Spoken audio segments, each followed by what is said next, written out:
greatest human frustration. What is it? What is that when she's looking out that way? What's she thinking? First time, fear came to my mind. Okay. Disappointment. Okay.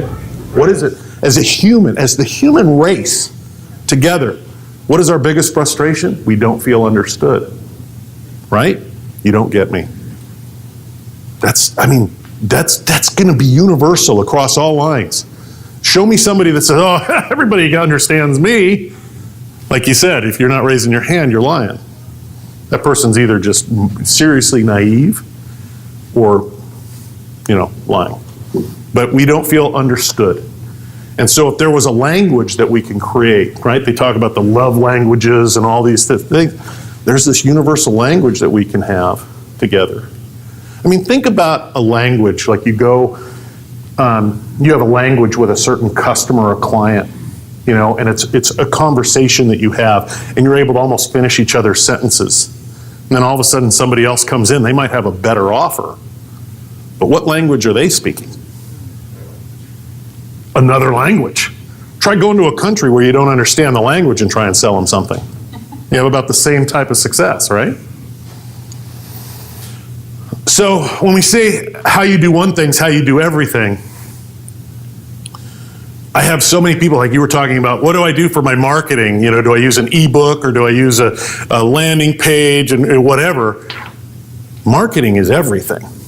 Because if you don't believe marketing is more than just what gets the person in the door and how you treat that person when they are in the door, exceeding their expectations, right? And then helping them orchestrate referrals when they walk out the door, right? That's all marketing. So restaurant back again. I'll keep using the restaurant because obviously my food service business. So I work with restaurants and help them, and you'll see why in a second. I help them with their business, build their business. And I help them with the engagement at the table. And I say, as a general manager, how often are you walking around engaging with the customers? Oh, I try and get out there. I go, you know what? Try and do all the other shit first. Try and do all the other shit. Do that first. That's your job. Get the other stuff done when you're not doing that, not the other way around. And when you walk up and you say, hey, how are you how's your meal? You're sitting there with your wife and you guys are sitting here. Hey, how's everything going? You're like, oh, good. Hey, thanks or whatever, right? You say, usually what people will want is a memorable dining experience. You're like, yeah, that's good. And we definitely want that, but we actually go a step further. We want your dining experience to be so extraordinary that you're literally talking about who you're going to bring here next. So that's what we're shooting for. Thank you very much for being here. Walk away. What are they thinking about now? Who we're going to bring next? Yeah. Just like the cookies, right? What's your favorite cookie? Who are you going to bring next? So we're helping guide that, right? But marketing is everything, okay? But there's that picture again, right? Because we're on this track now, right? The single purpose of marketing. Now this gets people all kind of weird. But it's the single purpose of marketing. What is the single purpose of marketing? To drive what? Kind of. I got into this with Roy Furr. I don't know if anybody reads his huge ass blog or whatever email thing. We got into this while I was driving from Houston to San Antonio, so I had a shitload of time. And so we were talking for like 2 hours going out there, and we got into this conversation, and he's just like, dude, I didn't sleep last night.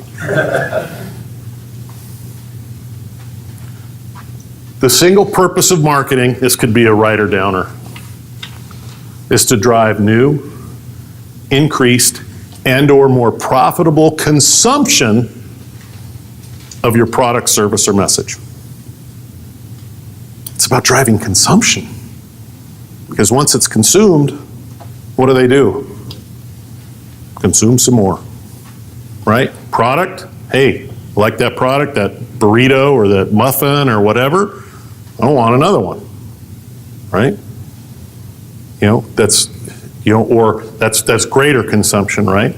Hey, look at this new muffin of mine. You want to try it? Yeah, that's new. Hey, this muffin, it's like usually, like $2, but we're got to raise the price to $3 now, because it's so popular. More profitable consumption, your product, service, or message.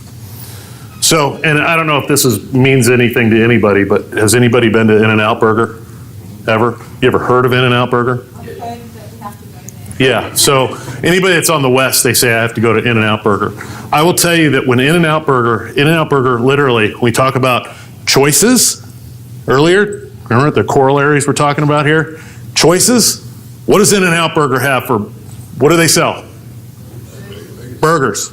You want a chicken sandwich? Go somewhere else. They have burgers and fries and drinks. That's it. Whatever the components are in there, like if I don't want bread, I order the Dutchman, which is just 2 patties with the cheese and the grilled onions. You can have it protein style with lettuce, but don't order chicken.